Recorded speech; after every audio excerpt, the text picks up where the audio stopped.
This week's episode of the Run, Eat, Drink podcast is sponsored by Pure Creative Apparel. From logo design to specialty clothing to branded merchandise, the team at Pure Creative Apparel can take your ideas and bring them to life. You can find out more at purecreativeapparel.com, and we thank Pure Creative Apparel for sponsoring this week's show.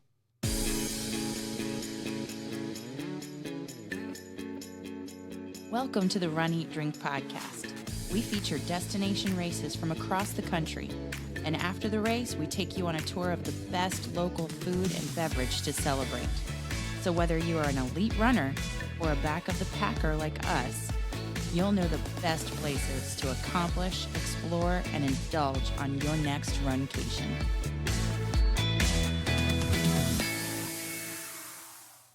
Hey, welcome to the Run, Eat, Drink podcast. Thanks for being here on your commute, on your long run, wherever you are listening. We thank you for listening to episode 72. And I'm your host, Amy. And I am your still broken, but slightly less so, co-host, Dana. I'm kind of, to be honest with you, still on island time. Yeah. Really. There's just something about that first day back from the Keys that it should just be an automatic do-over. Yeah. I'm right there with you. I'm on the struggle bus. Yeah. Yeah, seriously. And I think the weather was like that too here. I mean, I know it was hot and humid, but overcast. It wasn't quite sunny. It wasn't really like dark. It was just kind of gray. Yeah, no blue skies, no blue and green gorgeous water. But it was nothing like being down in Key West at all. Oh, so in case y'all haven't figured it out, we are just getting back from our trip down to Key West this weekend. And it's rough. Yeah, it's an amazing opportunity that we had to travel down there to run the race and explore and indulge a couple of new eats and drinks. Some brand new stuff. We also got a chance to revisit some places that we went during our last couple of trips. We'll have those in some quick bites in like bonus coming days. Yeah. Because we just can't help ourselves. But, today's podcasting juice provided by the fine folks at Florida Keys Brewing. Florida Keys Brewing. So tasty. It's a taste of the Keys. So if we can't be there, we can at least taste like we're there. So good. So we have so much that we did down there in the Keys. We can't fit it all in one episode, Dana. No. So can like I said, we'll have some great quick bites coming up later in the week, but we've got some new stuff for you in this week's episode. And the whole reason that we were down there, listeners who've been with us for the last few months know that this is now our third trip down in less than 12 months. It's a destination. Key West is a destination. And I think that by definition, any race held there, you could tell yourself it's a destination race if it's in Key West. It's gorgeous. So we were down there for the 30th anniversary, the 30th running of the Hemingway Key West 5K Sunset Run and Paddleboard Race. And I want to say just, Yahoo applause to the people who paddleboard. Great, go you.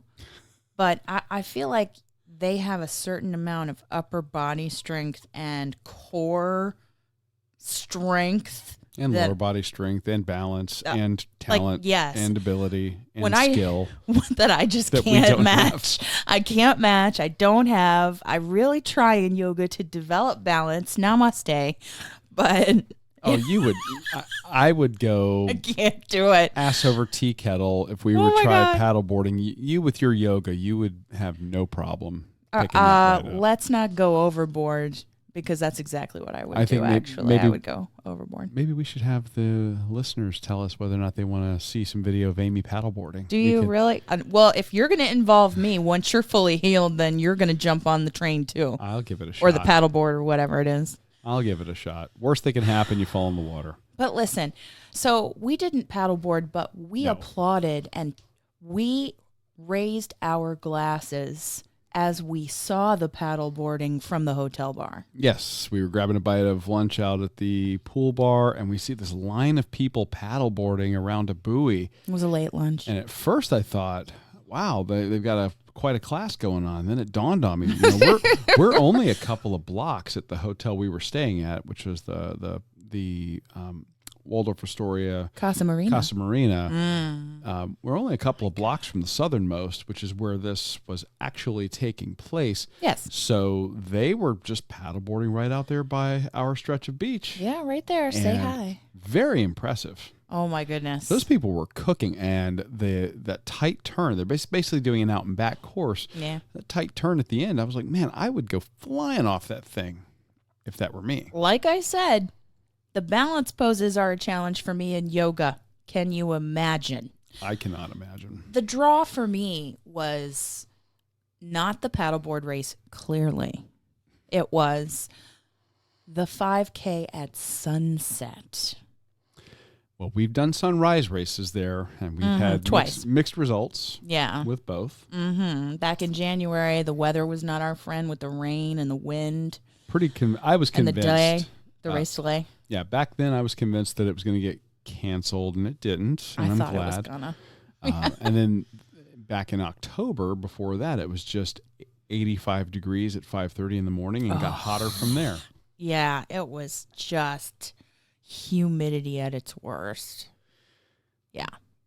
So we said, okay, we're going to give this one a shot. Why not? Because worst case scenario, this one is at least only a 5K. And to harken back to our early running days, I mean, we were at the Casa Marina when we decided to start our running journey, and our running journey really started with a nighttime race. That's true. Our very first workout that involved running was done at the gym at the Casa Marina Resort. With absolutely horrible sneakers that were not fitted. Yeah, we had made the mistake of buying off the rack, not having a gait analysis done. No, God, it was terrible. And both of us subjecting ourselves to horrible shin splints. Yeah, too narrow. So that was a great place to start. And this is a kind of I would say this is a very different race experience than we had in the previous two races we did in Key West. True enough. So let's walk people through it. True enough. I would say it's nice to have same day packet pickup, right? And it's in several hours before the race. Yeah, they started packet pickup at 3 p.m. Mm-hmm. Race start was at 7:30 p.m. So that's what I liked about it, because usually, like, if there's same day race day pickup, it's just like here, it's shoved into 30 minutes or an hour right before the race starts, and you have to travel back to where you parked to put away your race swag, whatever it is. Yeah, this legitimately, you had time to get a ride down. Mm-hmm. The packet pickup was at the Southernmost Cafe. Yeah. And your packet really only consisted of two things. Just your shirt, which was designed by an artist and looked like a sunset. Mm-hmm. Beautiful. And your bib. And your bib. And three things, and they'd give you some safety pins. Yeah, safety pins. But, you expect that. That was it. Real simple. Yeah. And they had a silent auction set up it was all outside on the beach. There was same day registration right next door to where we just scanned our little active wallet pass.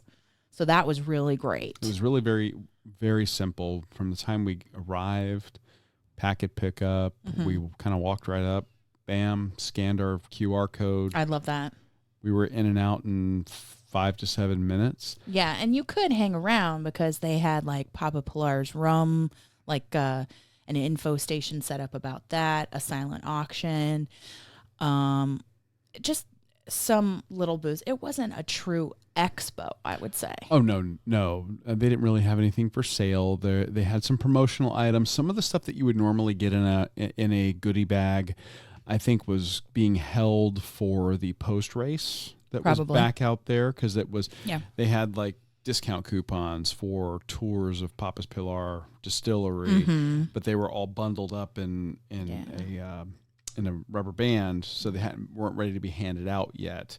Yeah. So that looked like it was all ready to go for after the race, for post-race. And the post-race was right there at the southernmost resort. They have like an outside cafe, which is right on the beach, or right by the water, right near the southernmost point. Really pretty. Interestingly enough.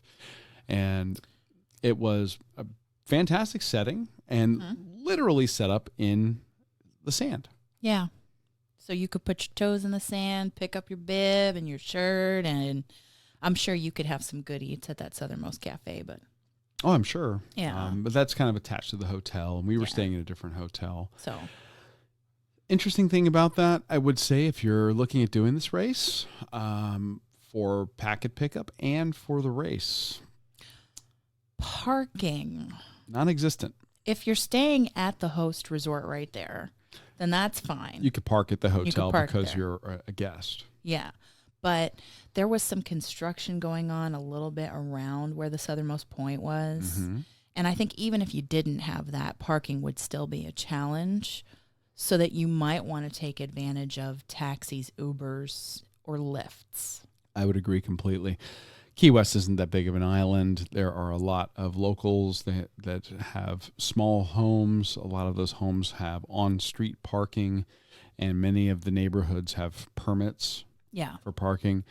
There is some that's available, but you just got to be judicious with it and kind of know, really and truly, you're never more than a $10 or $12 Uber or Lyft ride or taxi ride away. There's no shortage of rideshare and taxi available on Key West. Like, I don't even think if you had stayed at the Hilton Garden Inn up there towards the entrance to the island, or any hotel, that would be a similar kind of Uber, Lyft, taxi experience. Absolutely. So that is a great race for, or if you're doing this race, keep that in mind and just plan on Ubering, Lyfting, because like you said, on-street parking may be difficult, or taxi. Yeah.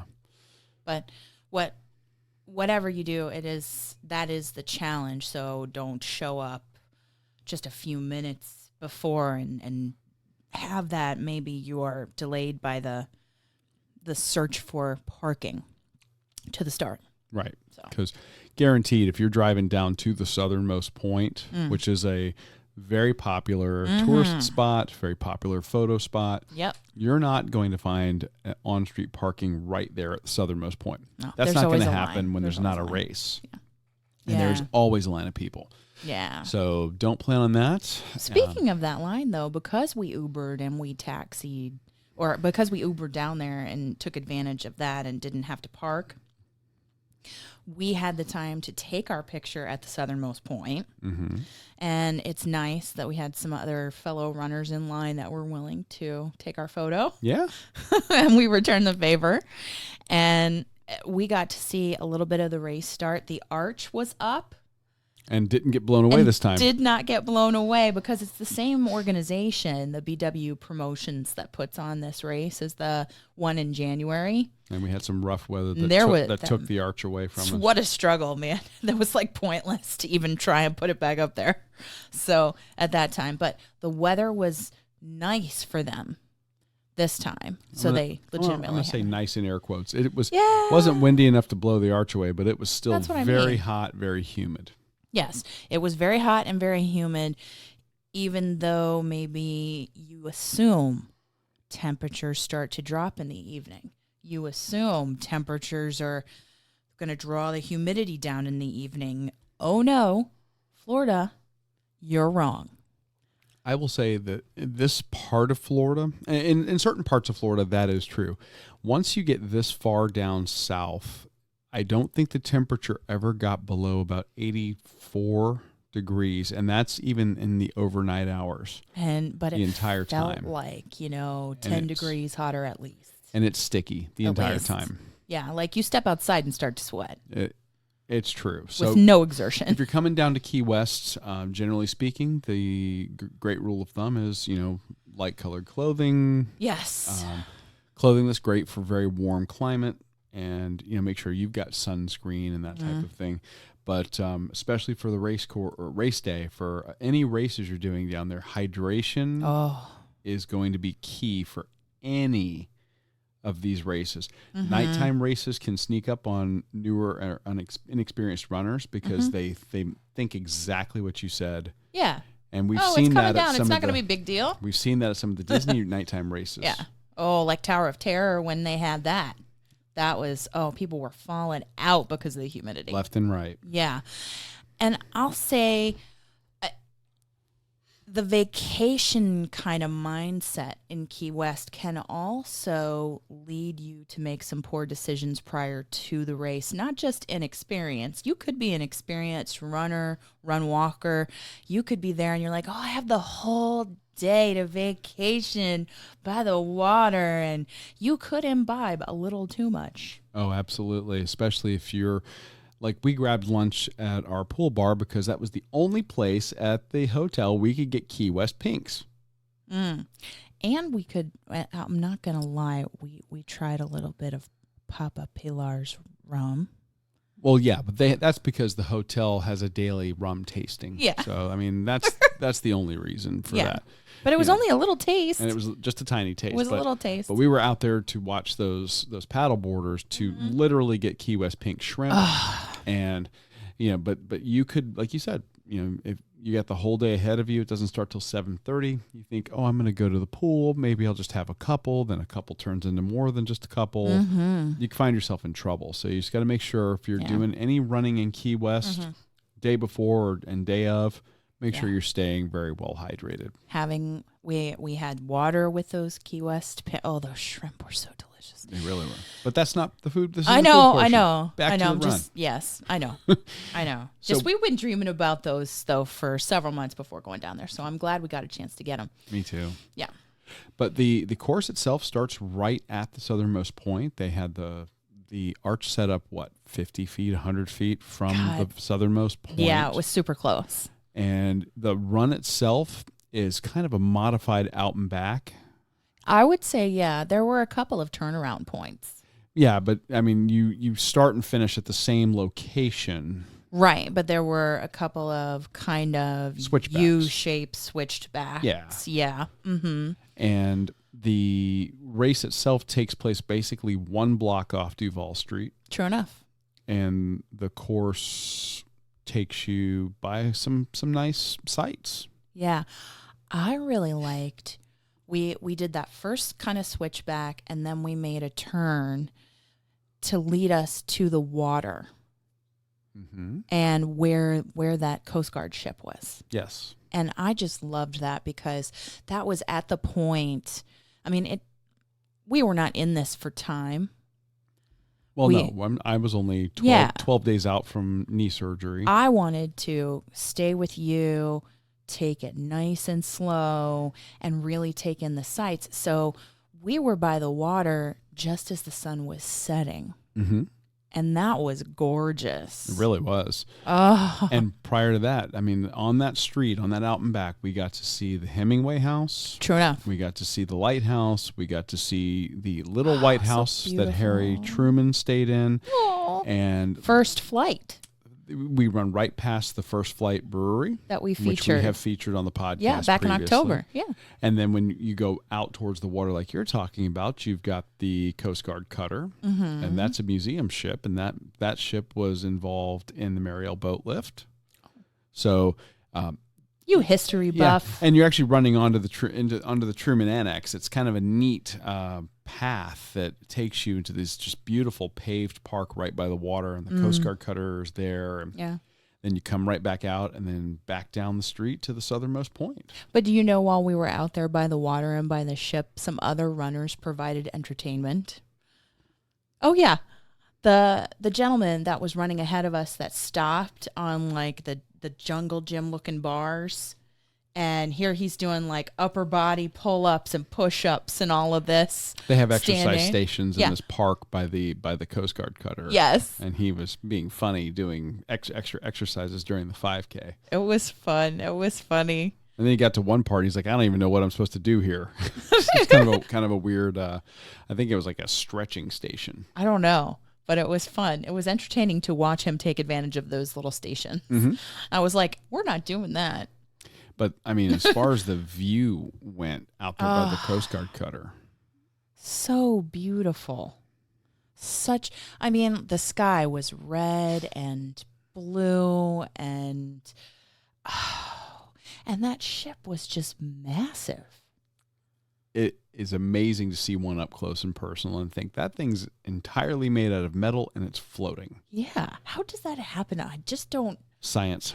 I know. And I know that you know all the science behind it, but I'm just not all the science. I'm amazed. When I look at something like that, it's amazing. It is pretty impressive. Yeah. And the fact that it's open to the public, you could go on there, learn some history, check out that ship up close and personal. It's just really neat. Yeah. And not all about Duval Street in Key West. No, absolutely not. And we'll be talking more about that throughout some of the other quick bites during the week and actually even tonight's episode, there's much more to Key West than just the Duval Crawl. Right. But we come back out from the Truman Annex. Yes. And we make that right and head back down towards the southernmost point to the finish line. To the finish. What'd you think of the course as far as the terrain? It was incredibly flat and mostly on streets. There were really no cobblestones. It was kind of sidewalk concrete out there in the park. Yes. By the water. Yeah. So it was a little bit hard. Harder than, say, asphalt the road. Mm-hmm.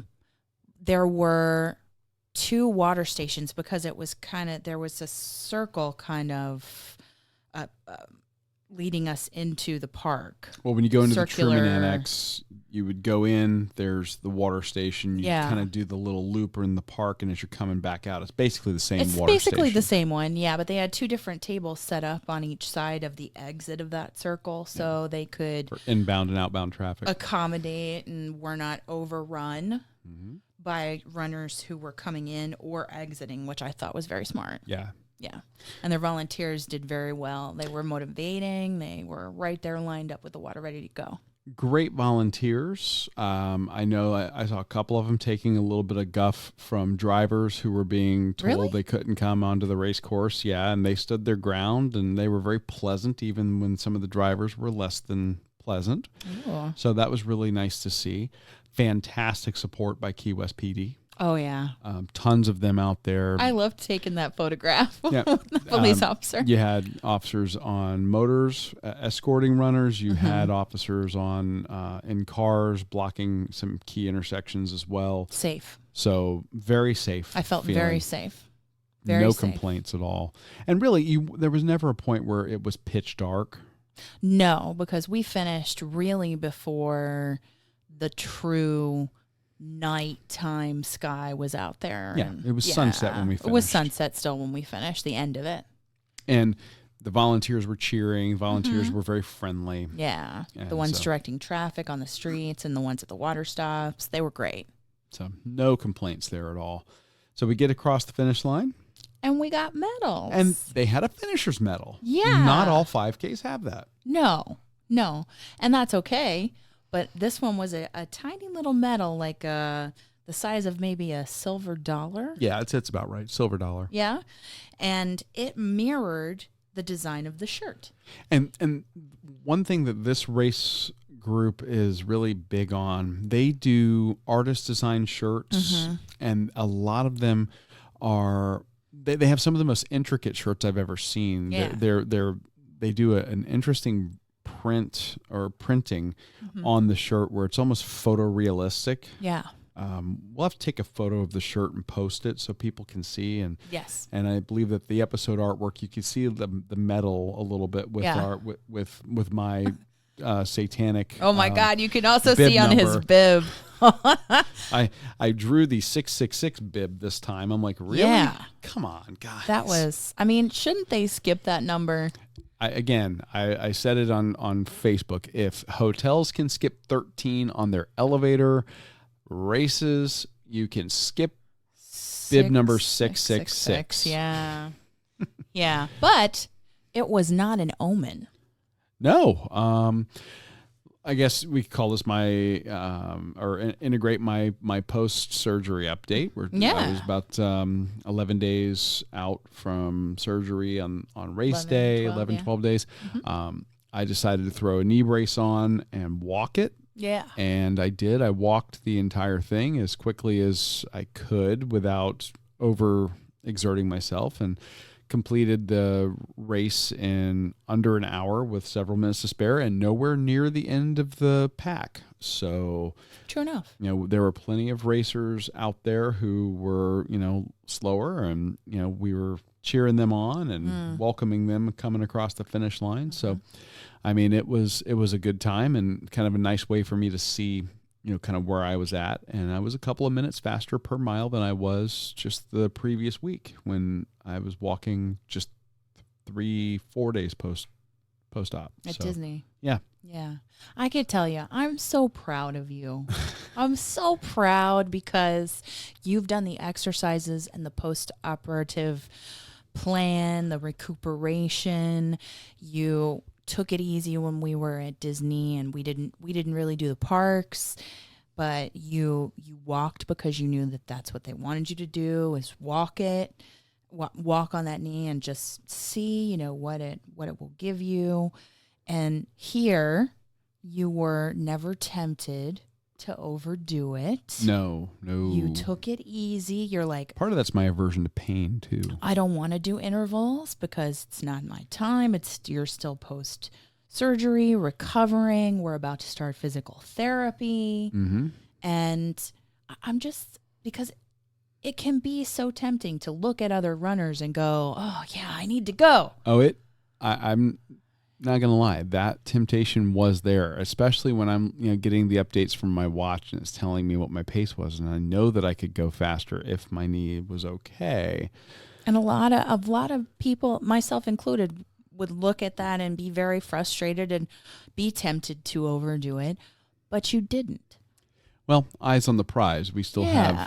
have the Anchorage Half Marathon coming up at the end of August, and I would like to be in shape to be able to actually do intervals and run during that race. So, well, we got to see how recovery and physical therapy and everything goes. Right. So that's my goal, and that's the reason for me being so conservative now. But nonetheless, I got to go out there and do it. The medal is cute. It's like I said, it's kind of photorealistic. Yeah. Like the shirt.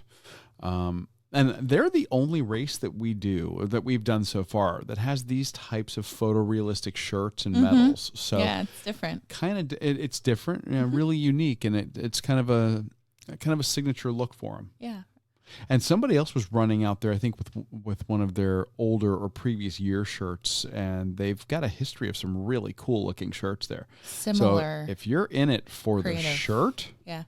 This is a race, or their races down in Key West, whether it's the 5K or the half or the full, might be something. They don't do a full. They don't do a full? No. I thought that they did a full back in... The Southernmost does a full. Southernmost which is a different organization. Oh, my mistake. Okay. Yeah. The one in January that's connected to the same organization. Was a half. Okay. Yeah. My mistake. Well, either way, this shirt for this organization, phenomenal. And then their old shirts, also really, really cool. So if you're interested in the shirts, definitely check these out. And a nighttime race. Yes, take advantage of that pressure. while you can. When you finish, you're at the southernmost point. Yeah. Grab a photo and then head over to Duval Street. And there were tons of runners who were doing that. Yeah, wearing their medals and checking out what Duval Street had to offer. And in terms of food, drink, music, entertainment, and we're talking about everything from family friendly to not safe for work. Right. Duval Street has something for you. And they had some kind of closed off street market type fair going on. So parts of it were closed off and just open to foot traffic. Yeah, a lot of artists had stuff out there. There was additional food. There were food tents set up out there that were not affiliated with the restaurants. It reminded me of like a farmer's market type atmosphere. Yeah, and I'd say that's accurate. And it made basically that entire stretch of Duval a giant foot market. Yeah. Which was nice and normally you're on the sidewalks. This time you could foot traffic out there, and then restaurants were putting extra tables out right in front of their restaurants, so you had extra seating. So places like DJ's Clam Shack and others that normally have very limited seating right there at their establishment could kind of stretch their legs a little bit and have more people. And they say that's like an every weekend thing. Apparently it's had a lot of success in that part of Duval. Like Duval has, on the two ends, you have the one end near Old Town, which is more densely populated with restaurants, bars, kind of the big named hot spots like Sloppy Joe's, Irish Kevin's. And then you have the other end, which is not as densely populated with those spots, but has more shopping. True. And then some restaurants peppered in. They thought, well, they'll do this street fair to kind of open that up and bring more people, and it's apparently worked. Yep. So this is an every weekend thing now. But, sometimes going just off Duval, you can find some really great food. Yeah, not to say there's not great stuff on Duval Street. Of course. Oh my goodness. Once you've checked out the main drag, sometimes it really pays to walk the next street over or go off, see what's down the side streets. Yeah.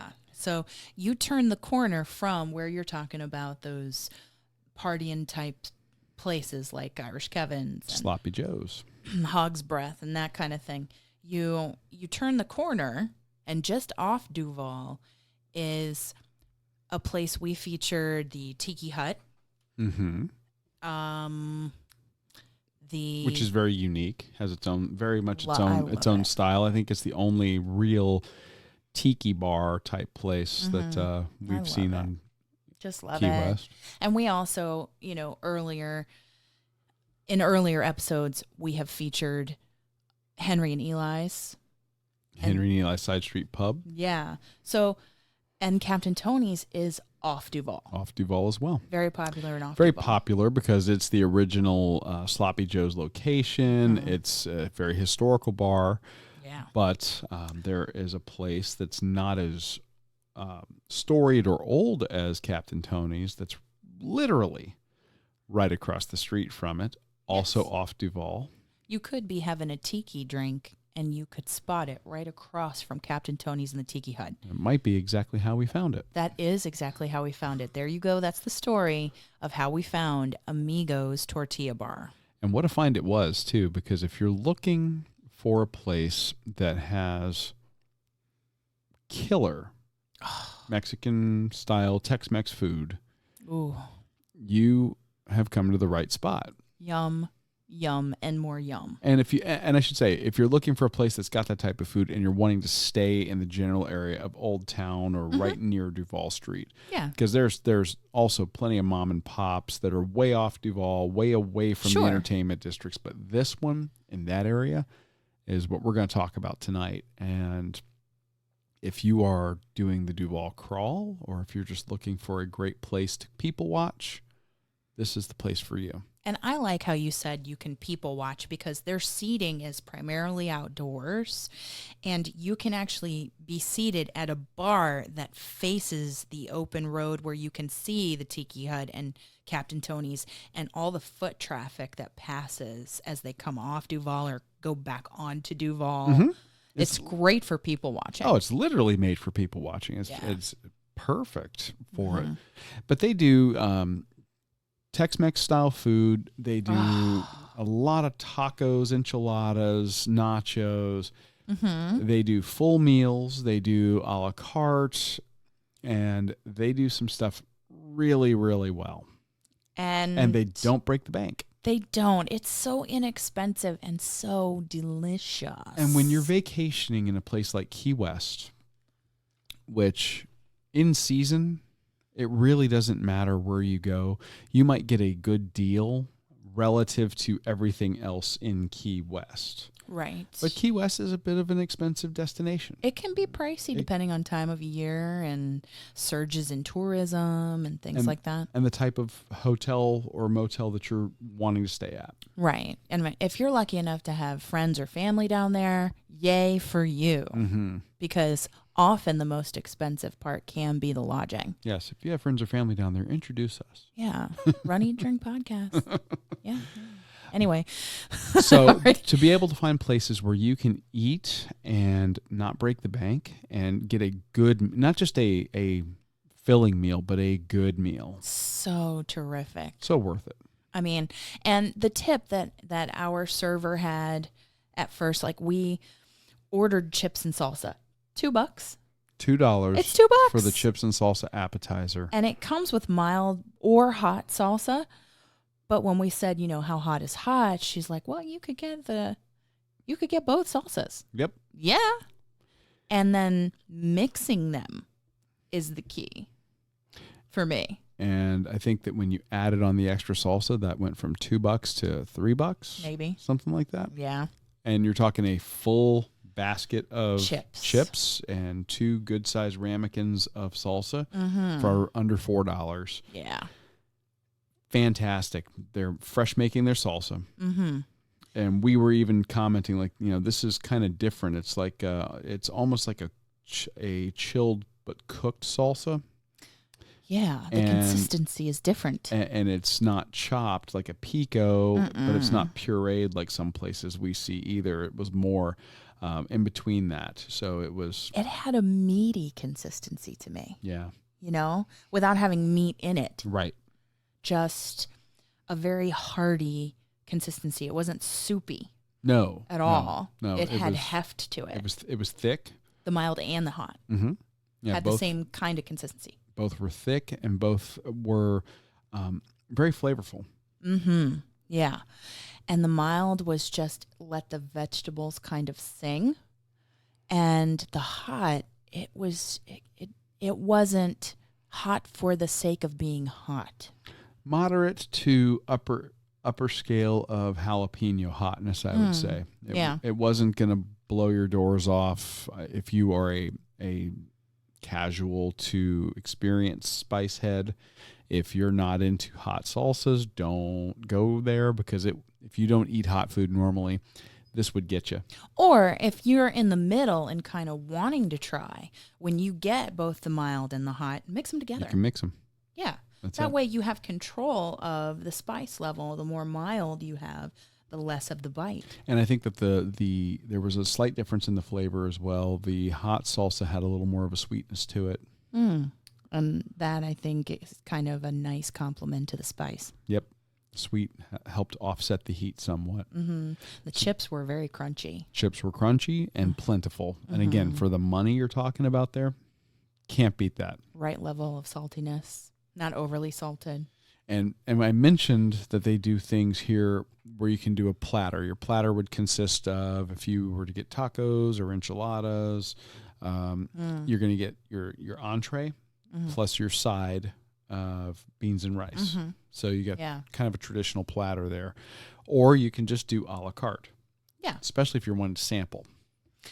And I think we were smart to get a la carte tacos because then that led us to be able to experience the specialties of the house, or one of the specialties of the house, which was the fire roasted corn on the cob. So you mentioned that. Think if you're familiar with Mexican street corn.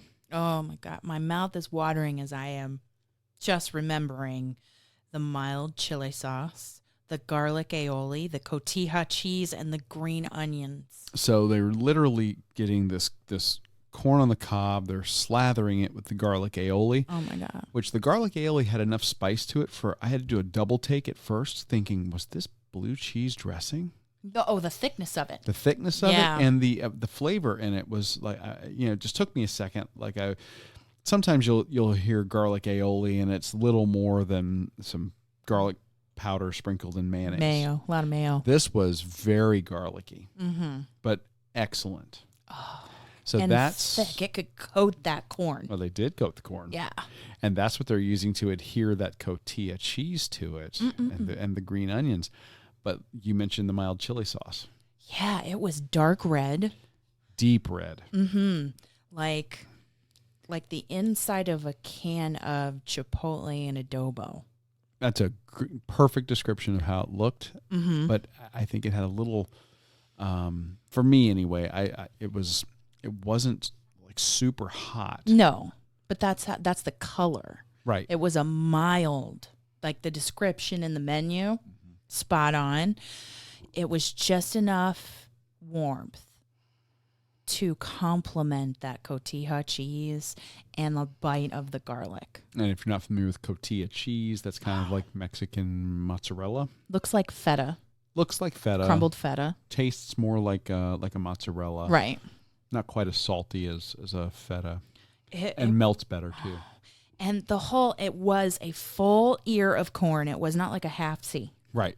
When we're talking about $4 for this, it was a full ear of corn, and it was coated in these toppings. Yeah, they bring that out to you. I mean, the presentation is gorgeous. On like a wood board. Mm-hmm.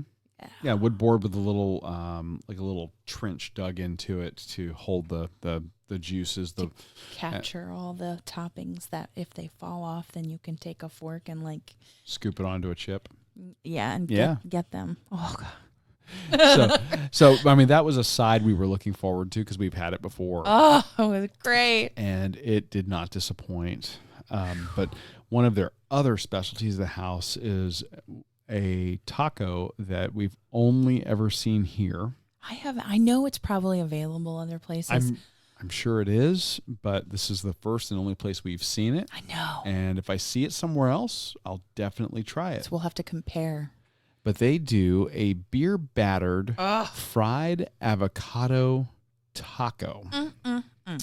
And it is exactly what you're thinking. It's slices of avocado that are dipped in beer batter and fried. That is the filling of your taco. And then they top that with pico de gallo, tomatillo sauce or salsa, cotija cheese, and a little drizzle of that garlic aioli again. Oh my gosh. This is one. You had one and I had one. Yeah, we overlapped here. Because I was like, shut up, get your own. Right.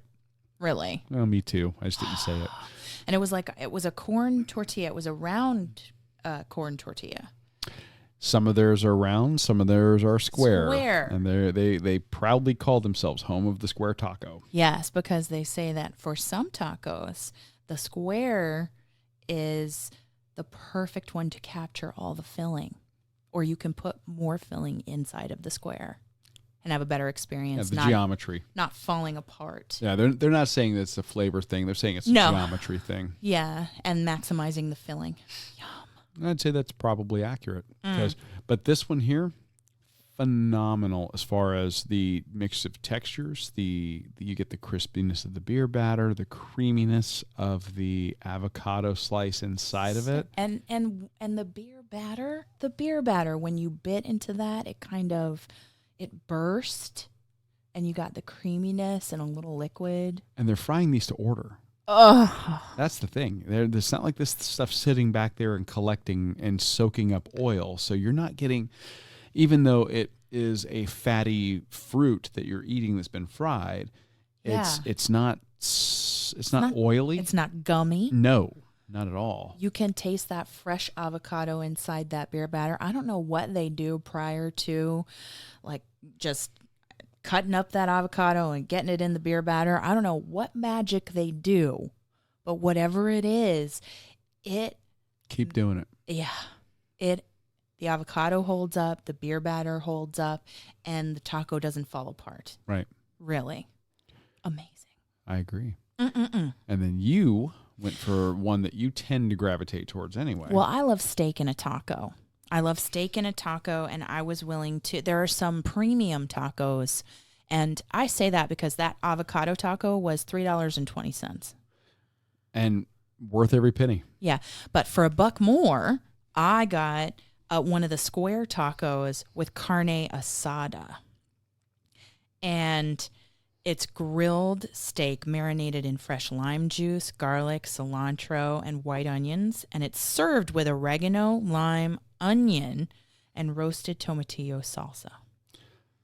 That my mouth is watering with you just describing it now, and I got to taste yours. It's so good. Fantastic. It's so good. I mean, the meat is cooked perfectly. The lime, the cilantro, the oregano. Oregano is something that you normally, or I normally equate with Italian food. Mm-hmm. But it just complemented the cilantro and lime and the bite of that fresh white onion with the chunks of marinated steak. And they weren't too big so that you were biting and then chew, or pulling steak out of the taco either. No. It was just the perfectly sliced steak. Mm-hmm. I could have had, could have had all three. I could have done three of those. I tacos. could have done the platter. You talked about the platter. I could have had avocado and a couple of steak, or a couple of avocado and the steak. Some combination of those two. But you had one that was amazing as well. Well, I am a sucker. Anytime we are out and I see something that is cooked with chorizo, I'm going to be a huge sucker for chorizo. So if we're doing Spanish or Mexican and we see something that's got chorizo in it or on it, I am gravitating towards it naturally. And they had You're in. I am. And they had a taco that had fried potatoes and house-made chorizo topped with pico de gallo. House-made? House-made. So, and so these guys and ladies here are doing it right. And that taco was $3.20. Was it crumbled type of chorizo or sliced? This was like chorizo crumbles. Crumbles. And just phenomenal. I mean, smoky because you got that smoked paprika, onion, garlic. I mean, the traditional seasonings of chorizo. Oh. A little bit of spicy kick, maybe a little bit of cayenne in there, but not too much. No more than just a little tickle in the back of your throat, but the smokiness came through, and the color, that red color that you want in a good chorizo. Couldn't go wrong. And for $3.20, I mean, basically, if you a la carte it, you get 3 tacos, you're looking at around $10 for 3 good sized tacos. And that's not to say that the sides wouldn't be good, because we had those the last time we were there and they were excellent. Yes. I just wanted to focus on the main dishes and the specialties of the house. And this place is probably turning several hundred tacos a night, and that's just tacos. They also do enchiladas. I think they had fajitas and quesadillas, nachos. And this place was full.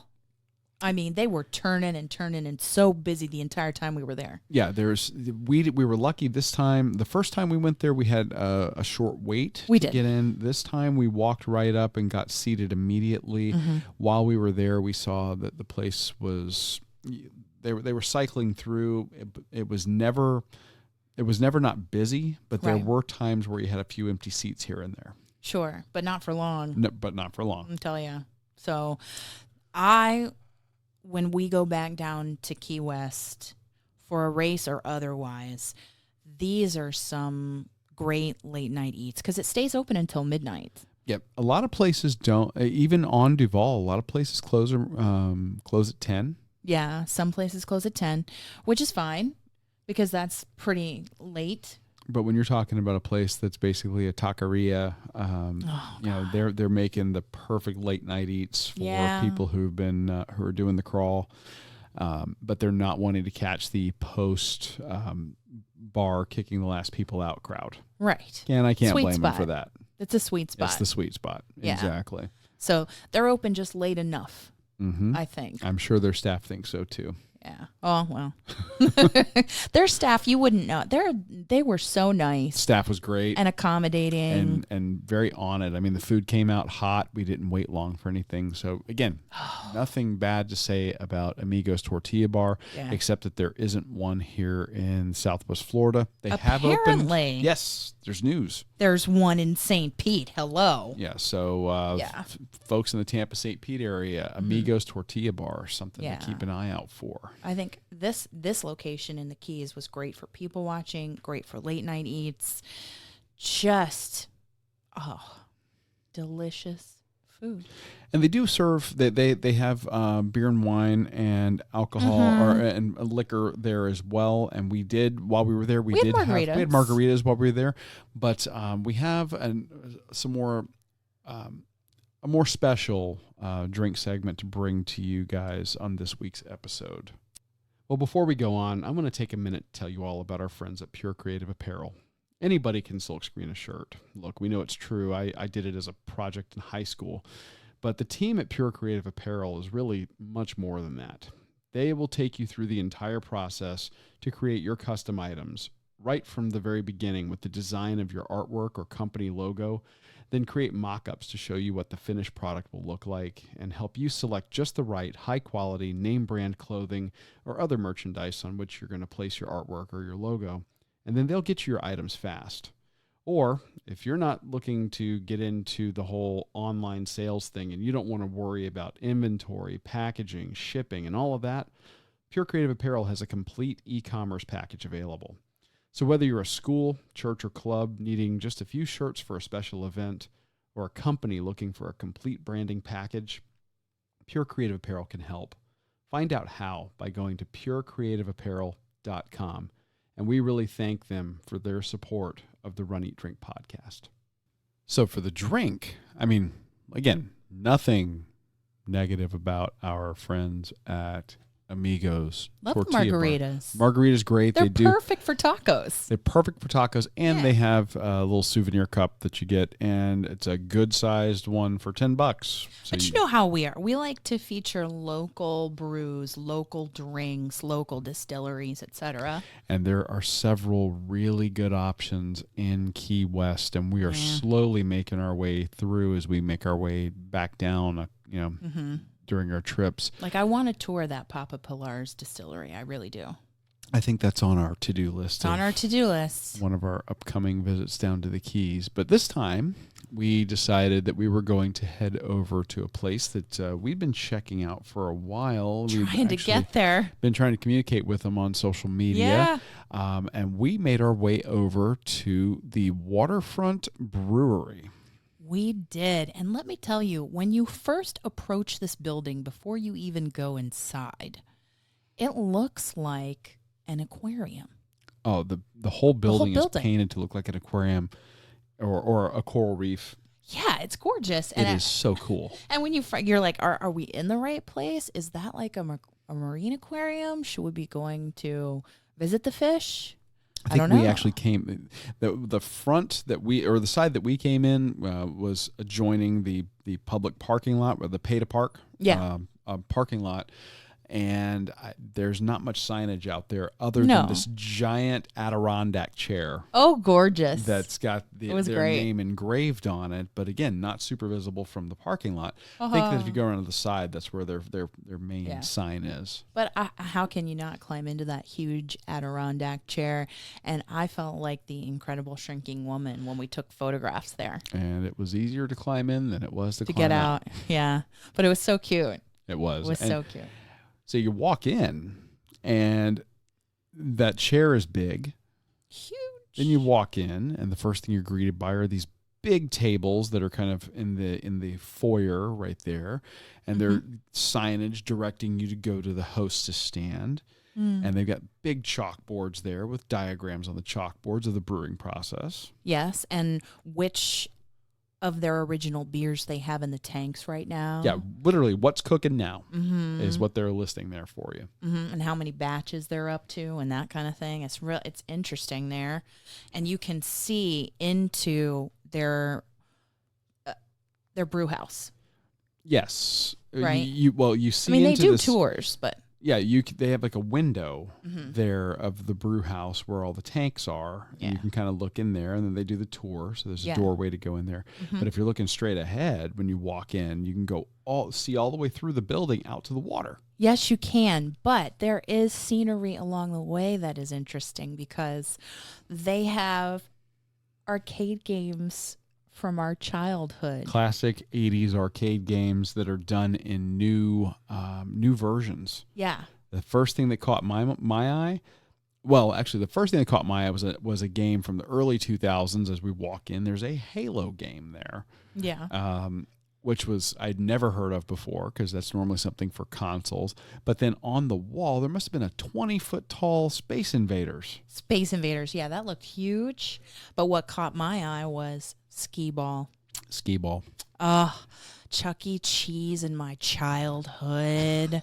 Those tickets, I was obsessed with those tickets and getting whatever I could and the greatest number of tickets and hitting the bullseye. And that just brought me back to the childhood. And I saw they had Pac-Man, arcade like Pac-Man, kind of brought me back to Pints and Pixels a little bit. And they also had air hockey.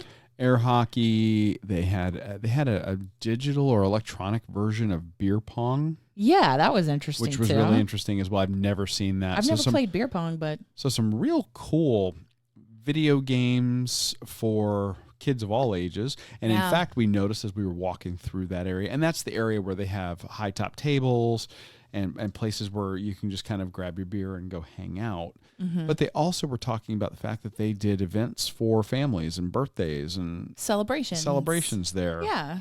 So, and you made the comment that this would be great for families. It because I feel like it gives you, it's not just here you're going to go and you can have the brewery tour and you can taste flights of the original beer, and then there are bar bites and actual entrees that you could have. I feel like the birthday celebrations, whatever kind of celebrations that you can reserve here, it's the opportunity to bring the family in and you could imbibe a little bit while you share a piece of your childhood with your kids. You mean letting your kids know that you were playing video games before they were even an idea? Right. Yeah. Yeah. I like that idea. So it's a way to bond, and you don't have to overindulge. I mean, oh no, we never encourage that. Yeah. No, that's not what, and really that's not what those events are about. That's also not what breweries are about. No, I think it's you come a while, you stay a while,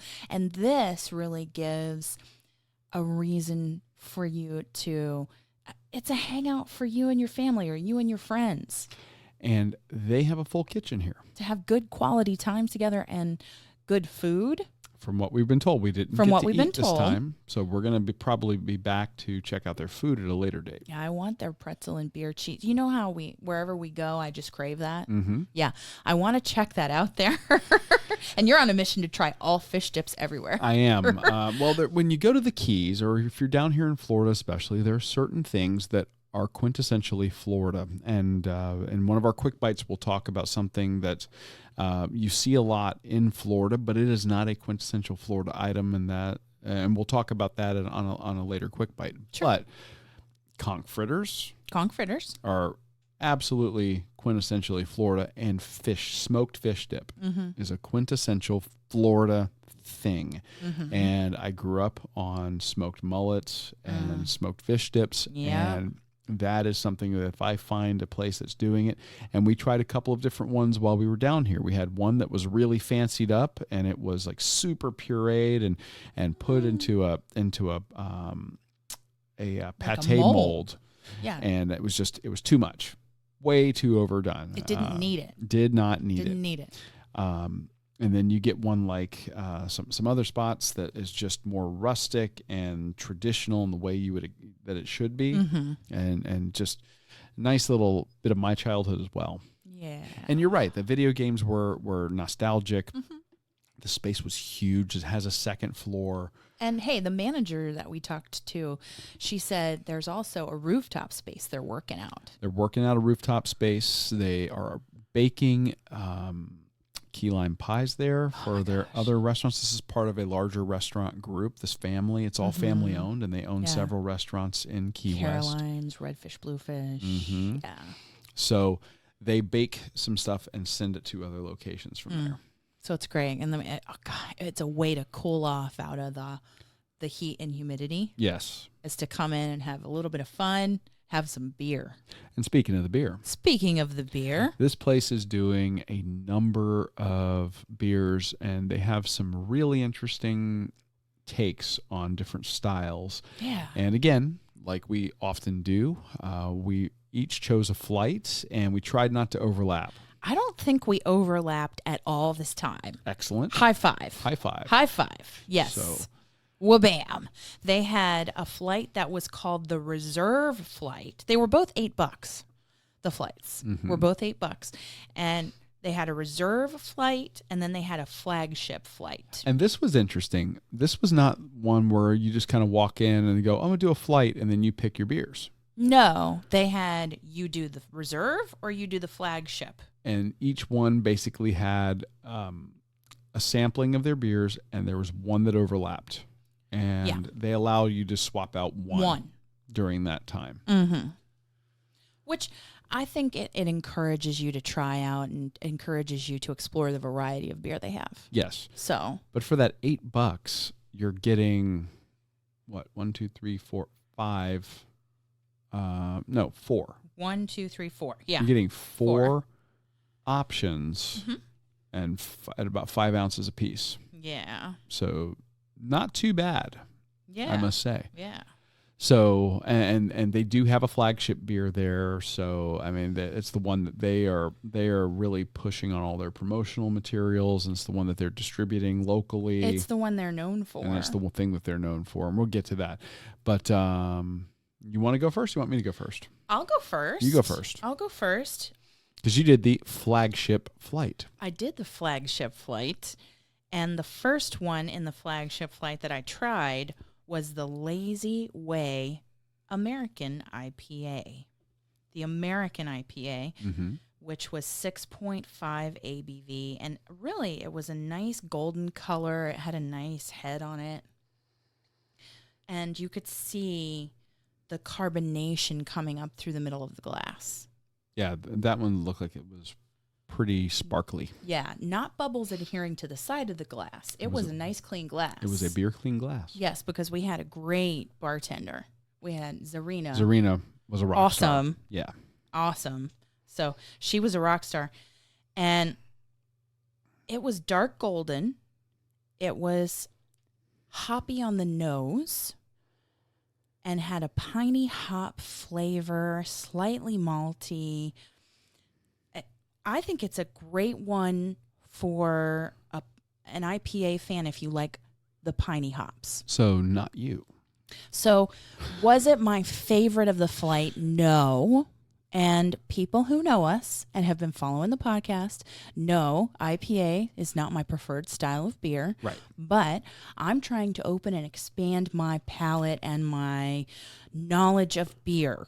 So whereas Amy today would go, this is a good representation of this style, and it is. Whereas like on episode 1, I said, there's a lot of APA and IPA in this. I don't know. So I've grown a little bit, and I will continue to educate myself. We're working on it. Yeah, we're working on it. So it had a bitter finish, medium carbonation, despite all the bubbly that you saw in the middle of the glass. It was just like a medium kind of carbonation flavor. Mm-hmm.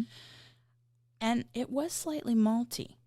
But I will tell you, I don't know what you're going to start with, but the IPA that was in your flight, I preferred to this one. Well, I'm going to start with that IPA, as a matter of fact. Okay. I tried the other flight, the reserve flight.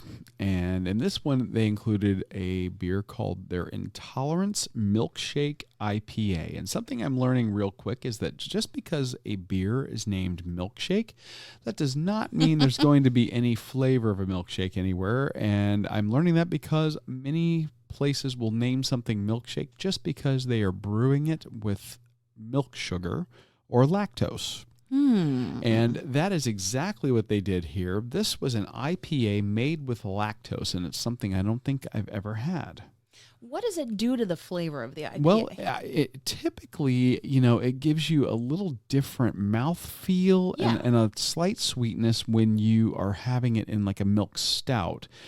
And in this one, this beer clocked in at 7.1% ABV, so it was no slouch. Okay. Slightly, it was a pale yellow, but it had a slight cloudiness to it. It had moderate carbonation. I called it effervescent when I was taking notes here. Nice word. And it was unexpectedly sweet initially when you first took the sip, but as you swallowed it, you got a hoppy flavor with bitterness on the back of the tongue. And it was weird. But as I recall, it was an overwhelming bitterness. It was not. And when I say weird, I'm saying that in a good way. I would have had a pint of this. Yeah, when you're measuring the two IPAs together, I much preferred mine. I like this one, and I understand that I'm not a fan of the piney hops, and some of you may go, oh, yes. Some people live for those piney hops. Lazy Way IPA all the way. But this was different. It was really different, really interesting, and I describe this as great for somebody easing into IPAs. True enough. Because I'm like you. I tend to skew more towards malty beers, darker stouts, reds. Yeah. This was really approachable for somebody like me who is starting to also develop their palate. Yeah. But I mean, I enjoyed it. It was good. Yeah. He let me have a sip, clearly, as you can tell. Just a sip, though. Yeah. Did you you preferred this one over my IPA? I did. Yeah. Yes. So, but again, they're both good. I tend to skew more towards the citrusy hops. Yeah. Than the piney hops. I'm like you in that respect, but I think that the lactose did something with this that I just really liked. Yeah. So, the next beer I had was a style that I never heard of before, like a Graf beer. Elven Orchard, and I kept wanting to call it 11 because we're in the middle of watching Stranger Things. So Elven Orchard, which blends beer and cider. Or the style is a combination of beer and cider. Yeah, which I hadn't heard that name before. Me either. So I need to study more clearly. 5.5 ABV.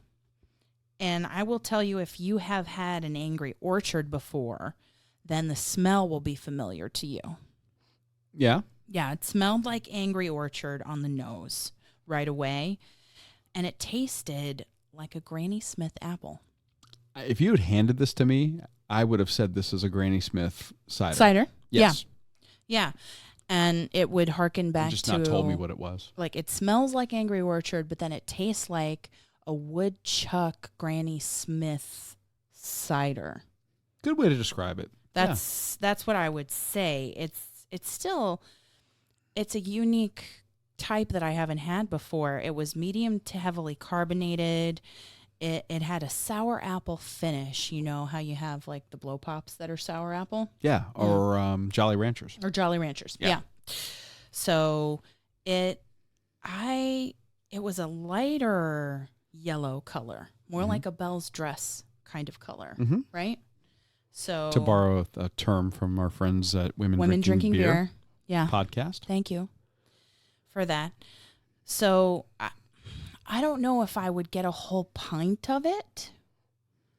You're picky about your ciders, though. But I'm picky about ciders, yeah.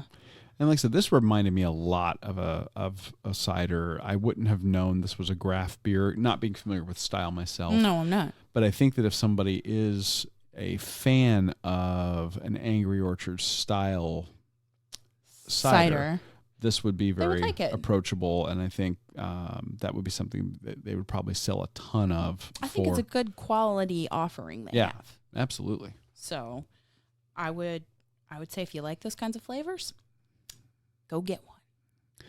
Well, I have a weird a different offering to talk about too. Yes.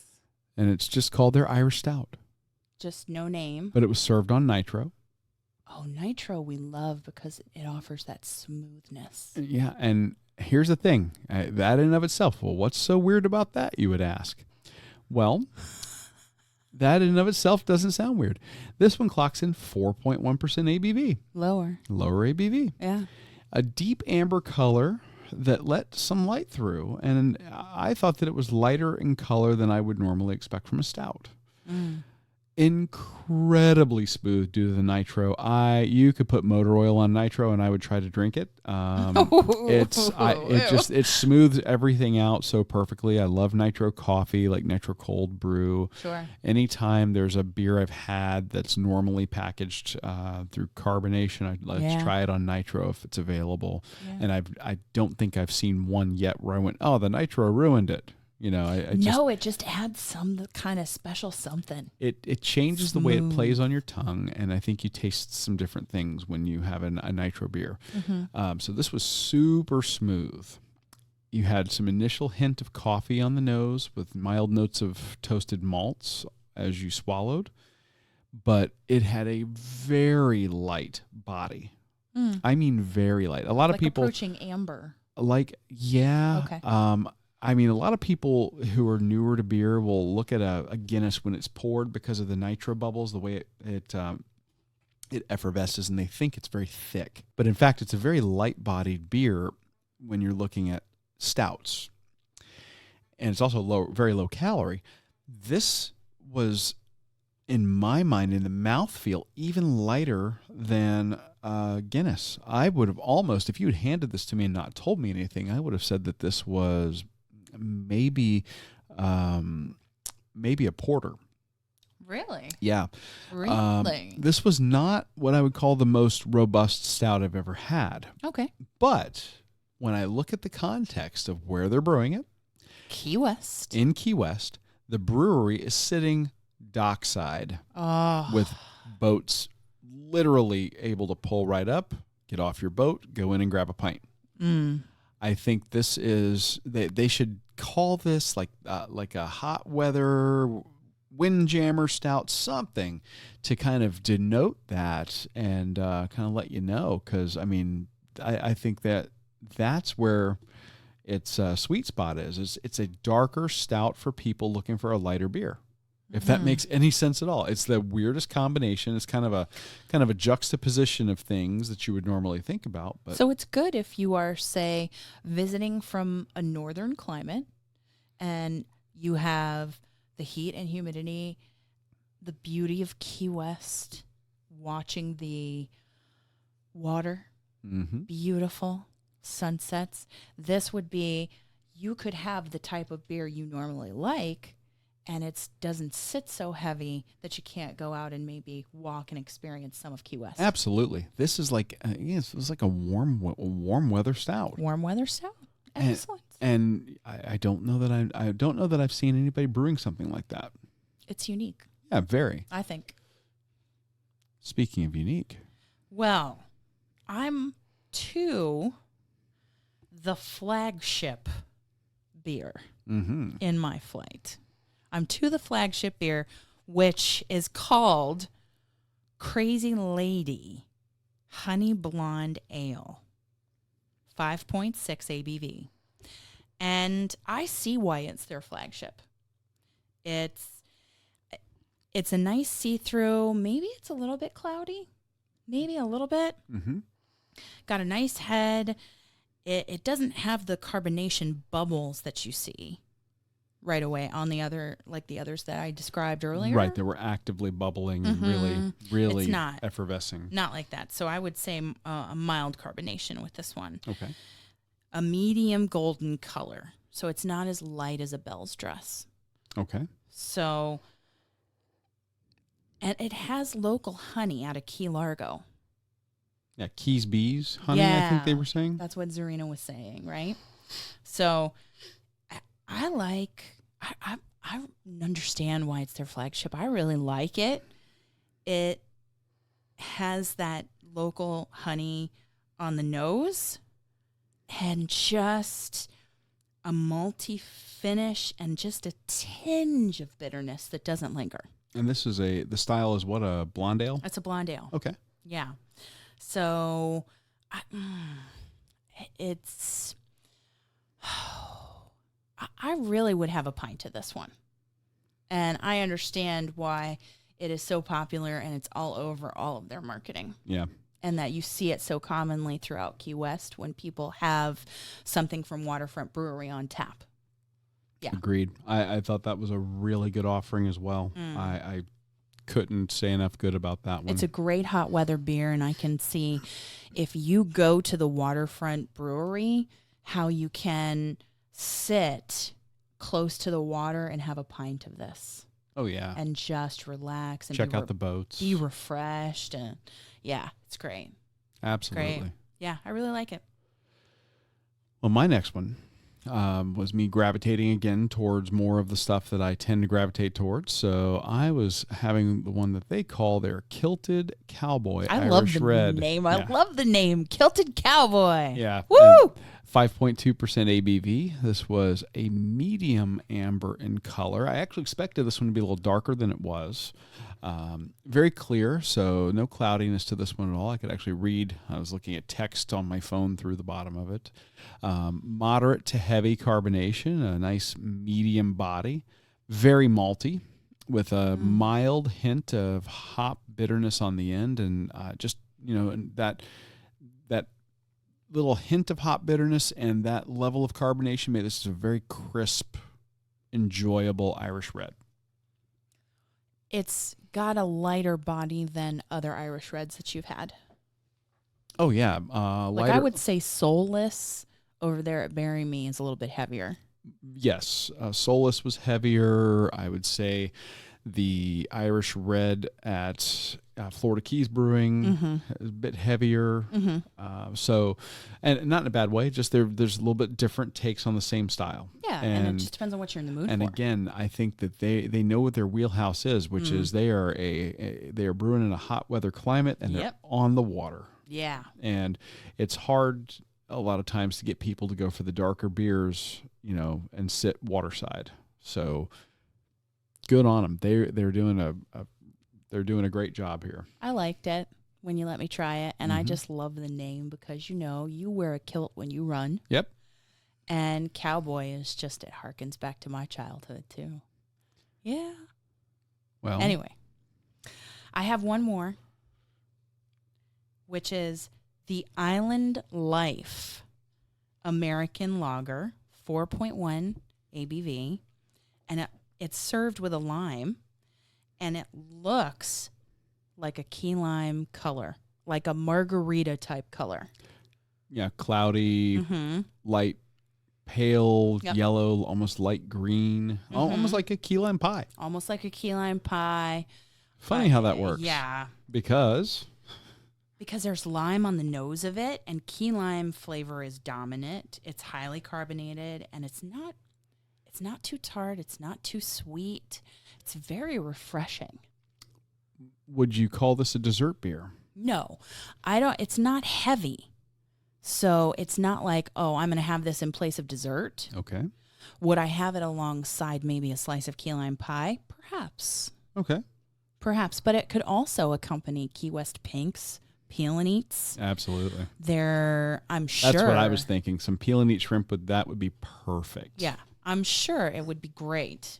Conch fritters. Conch fritters, just because it's lighter and it's not going to weigh you down if you have a heavier meal, but it's also going to complement like a lighter appetizer, something like that. Or be a refreshing accompaniment to maybe like a key lime pie dessert. So I would have a whole pint of this.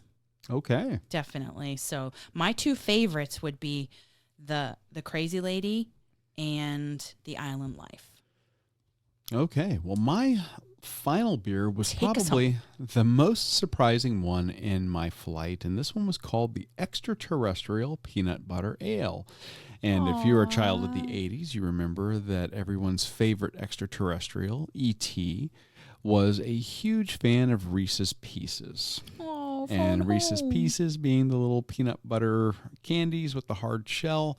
This was a peanut butter ale. And against my better judgment, this is I went with this one because I typically am not a fan of peanut butter beers. Yeah. I very often find that whatever the process is or whatever many brewers do, they end up producing a flavor that tastes very much like artificial peanut flavor or peanut extract. Yeah. And I find it very off-putting. And I'm very picky. Like, this is probably of the flavored beers that I'll try, this is the one I'm probably the most critical of. Oh, okay. This one comes in at 6% ABV. It's the second highest alcohol content of the two in my flight. Mildly carbonated. This was a very dark amber color. It was darker than the Kilted Cowboy and maybe just a hair lighter than the Irish Stout. It did allow some light through. Slightly sweet. Mm-hmm. And it had just a hint of peanut butter flavor. And it does not taste artificial. It was super smooth. Not like a dessert. This did not have it wasn't a sweetened beer. It wasn't like they added sugar into it through the peanut butter late in the process where it made a sweeter final product. Mm-hmm. This would be something I think that you might do later in the meal. Okay. But not necessarily as a dessert. Like, this would not be something for short pour, and just sip on it. I mean, you could do a whole pint of this. Okay. Surprisingly, really good peanut butter ale. I'm very rarely do I say it's a lot true. Positive about peanut butter or chocolate peanut butter beers that we often see. Wherever we go, you tend to avoid them because of experience. Or I'll get a little taster and go, no, thank you. That's it. But no, this one really surprised me, and they did a phenomenal job with it. I would highly recommend if you're in the mood for something, a little more flavored, a little more. I'm gonna call it specialty, but it's not just a standard. If you're looking for ale, a unique offering. a unique offering, this is a really good choice. And which was your favorite? Surprisingly, I would say that it's going to be the Intolerance IPA. Ooh, the milkshake IPA. You heard it here, folks.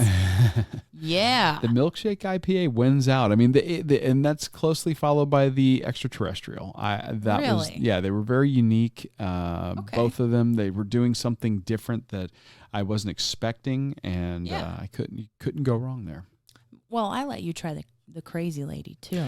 Crazy Lady, I think, was the best one in your flight, followed by the that last one with the key lime. Yeah. And I'm with you. I think those with some Key West pinks, peel and eats would be fantastic. Yeah. So this place is absolutely worth checking out. If you're in Old Town Key West and you want to stop in for some lunch, they do have a full menu. They have great pub food, or at least it looked great when we saw it walking out to tables, and a good selection. Yeah, we want to go back and try the food. So we now have an excuse to go back to Key West. Oh, darn it. Oh, trips there go too soon, too fast. They do. But you know what we have on the horizon?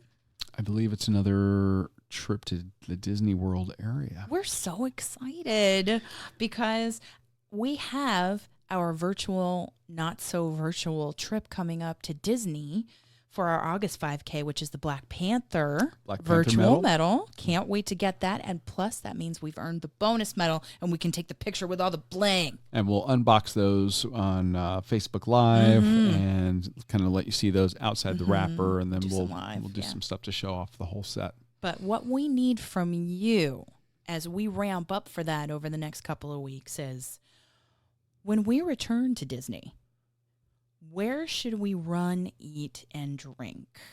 You should give us suggestions. So we ran Port Orleans last week. Mm-hmm. Where should we complete that 5K when we go in August? Yep. Whether you know the area and you have a great idea for us to run, or you're curious about the area and you want us to go check a place out, let us know. And they can let us know by calling 941-677-2733. Leave a voicemail. Try to keep it to about 60 seconds, and we will include your voice message on the podcast. Just let us know your name and where you're calling from. And you could, if you wanted to, email. And you can write out your suggestions or attach a little voice memo. Come on, attach voice memo. This We is love an it. audio medium. We want to hear you. We want to make you run, eat, drink famous. Which is So. really, really not famous. Yeah. But we appreciate it nonetheless. We're small but mighty, and we're building. So we want to make you run, eat, drink famous at info@runeatdrink.net. Info@runeatdrink.net. Give us a suggestion for running, eating, or drinking. There. Yep, we'll take all three. And, we want to, if you've got some great ideas, we'd love to hear them because there's probably places we haven't been yet. Guaranteed there's places we haven't been yet. Mm-hmm. And, if you've got some insight, we'd love to learn from you. Yeah. And I think as we get into next week, we still have some great eats and drinks from the Sunset 5K to share from Key West, like quick bites, or maybe as we're sharing training updates to flash back to a couple of things that we didn't get to cover. Yeah, we'll have some of that. Yeah. I'll give you guys a little update on my progress as well, but it is going to be a training, non-travel week for us, but that doesn't mean we don't have some killer content. I promise you. We have some delicious food and drink coming up. So, make sure to subscribe. And download next week's episode as well. Yeah. So thanks for taking us along on your long run, on your commute to work, or wherever you listen to us. We're so happy that you do. And if you're enjoying the show, we'll hope you'll head over to Apple Podcasts and give us a rating and a review. That really helps us get discovered. And we did go a little bit long this week, but we had a ton to talk about. So we really appreciate you sticking with us this time. Yeah, and thanks. We will be back next week with more great content from Key West, Florida. And maybe some stuff from some of the middle and upper Keys. I don't know if we've got anything recorded from there. But we might. Might even revisit some old favorites. Mm-hmm. So stay tuned for that. But thanks for sticking with us, folks. We really appreciate it. For the Run Eat Drink podcast, I'm Amy. And I'm Dana. Have a great week. Thanks for listening to this week's episode of the Run, Eat, Drink podcast. We're having a great third year because of your support. Don't forget to follow us on Facebook and Instagram at Run, Eat, Drink Podcast. And on Twitter, we're at Run, Eat, Drink Pod. You can also give us a call at 941-677-2733 or shoot us an email at info@runeatdrink.net. Visit our website at runeatdrink.net and click on the subscribe link so you don't miss a minute. Accomplish, explore, and indulge right along with us. We'll talk to you next time.